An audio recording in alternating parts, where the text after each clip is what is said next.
अपनी अचीवमेंट्स को सामने रखा, अपनी उपलब्धियों को सामने रखा। ईरान की एटॉमी साइट पर हमला, ये उनका गर्व है, ये उनके लिए प्राउड है। हमने ईरान की परमाणु शक्ति को खत्म किया। 10 महीनों में भारत पाकिस्तान समेत 8 युद्ध रुकवाए। देखिए, भारत पाकिस्तान के युद्ध को रुकवाने का एक बार फिर से दावा करते हुए इस मंच से दरअसल डोनाल्ड ट्रंप नजर आ रहे हैं। बार बार वो भारत और पाकिस्तान के युद्ध को रुकवाने का जिक्र पहले भी कर चुके हैं और एक बार फिर से उन्होंने इस दावे को दोहराया है। उन्होंने कहा है कि न केवल भारत पाकिस्तान बल्कि भारत पाकिस्तान के अलावा उन्होंने 7 और युद्ध रुकवाए हैं 10 महीनों के भीतर। दुनिया को न्यूक्लियर वॉर से बचाया है। डोनाल्ड ट्रंप ने अपनी उपलब्धि गिनवाते हुए कहा, मुझे तो नोबेल शांति पुरस्कार यानी नोबेल पीस प्राइज मिलना चाहिए था। रत्नेश द्विवेदी जी हमारे साथ जुड़े हुए न्यूज रूम से लाइव विदेश मामलों के जानकार हैं। रत्नेश जी, एक बार फिर से भारत पाकिस्तान युद्ध रुकवाने का दावा करते हुए अमेरिकी राष्ट्रपति डोनाल्ड ट्रंप नजर आ गए। उन्होंने कहा है कि इतना सब कुछ किया लेकिन नोबेल पीस प्राइज मुझे अभी भी नहीं मिला। जी देखिए, 1 साल पूरे हो रहे हैं प्रेसिडेंट ट्रंप के अमेरिका का दूसरी बार राष्ट्रपति बनने के बाद। अगर हम इसको भारत के दृष्टिकोण से देखें या फिर हम उनके पहले कार्यकाल से तुलना करें तो दूसरा कार्यकाल जिसके 1 साल पूरे हो रहे हैं वो बहुत ज़्यादा ड्रामेटिक रहा। जी हाँ, उन्होंने दावा किया है कि उन्हें नोबेल प्राइज मिलना चाहिए और ये कि 8 युद्ध उन्होंने रुकवाए, जिसमें वो भारत पाकिस्तान के बीच ऑपरेशन सिंदूर के दौरान हुए युद्ध का भी जिक्र करते हैं। लेकिन ये बात तथ्यात्मक रूप से सही है कि प्रेसिडेंट ट्रंप, चाहे वो रशिया यूक्रेन का वार रहा हो, चाहे वो इजराइल हमास का रहा हो, उसमें एक भूमिका निभाते हुए दिखते हैं। उन्हें नोबेल प्राइज मिलना चाहिए या नहीं मिलना चाहिए, ये तो नोबेल प्राइज कमेटी डिसाइड करेगी। जैसा कि नॉर्वे के प्रधानमंत्री ने भी कहा कि ये कोई सरकार पुरस्कार नहीं देती बल्कि एक कमेटी देती है।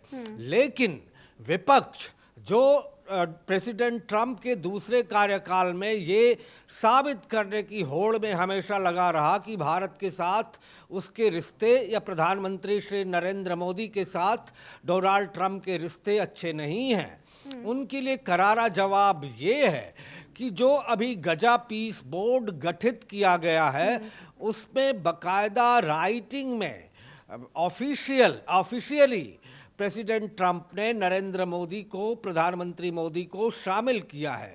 ये बात ये दर्शाती है कि जिस तरह पहले कार्यकाल में प्रेसिडेंट ट्रंप ने हाउस मोदी और बहुत सारे कार्यक्रम किए, अमेरिका में प्रधानमंत्री श्री नरेंद्र मोदी की अगवानी की, ठीक उसी तरह। अच्छा, और ये बात तो क्योंकि हम टैरिफ वॉर से शुरू करना चाहती हूँ मैं, क्योंकि हमने देखा था कि शुरुआत में तो टैरिफ वॉर के जरिए वो लगातार एक इकोनॉमिकली लोगों को, देशों को ब्रेक डाउन करने की कोशिश कर रहे थे। हालांकि फिर ये हथकंडा उतना काम नहीं आया, फिर उन्हें बैकफुट पर भी आना पड़ा।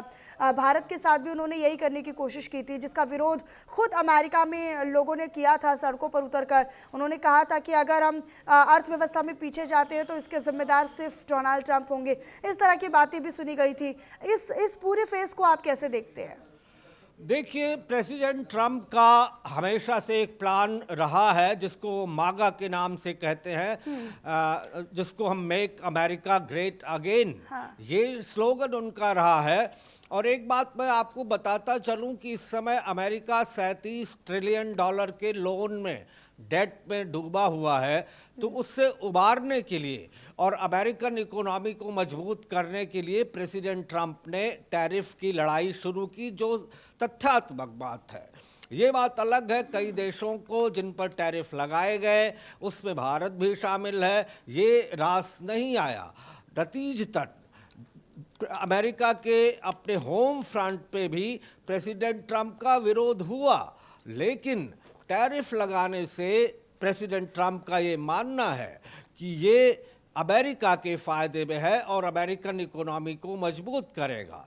2-4 बातें और हुई हैं, जैसे हमने जिक्र किया और लगातार न्यूज रूम में और स्टूडियो में हम अपने डिस्कस कर रहे हैं कि तमाम सारी लड़ाइयाँ हुई। वेनेजुएला के राष्ट्रपति को किडनैप किया गया, उसको किडनैप कहें या सत्ता परिवर्तन कहें, रशिया यूक्रेन वार में प्रेसिडेंट ट्रंप की अहम भूमिका है। इजराइल और हमास के बीच लड़ाई हालांकि रुकवाने रत्नेश जी, में जब आपने मागा का जिक्र किया तो मुझे मीगा वाली टोपी भी याद आ गई, जब वो मीगा मेक ईरान ग्रेट अगेन का नारा भी लगा रहे थे, उसका भी फेस मुझे याद आ गया। बहरहाल मैं उस पर भी चर्चा करती, लेकिन समय का अभाव है, इसलिए मुझे यहीं पर रुकना पड़ेगा। बहुत शुक्रिया रत्नेश जी आपका हमारे साथ जुड़ने के लिए और इस पर चर्चा करने के लिए।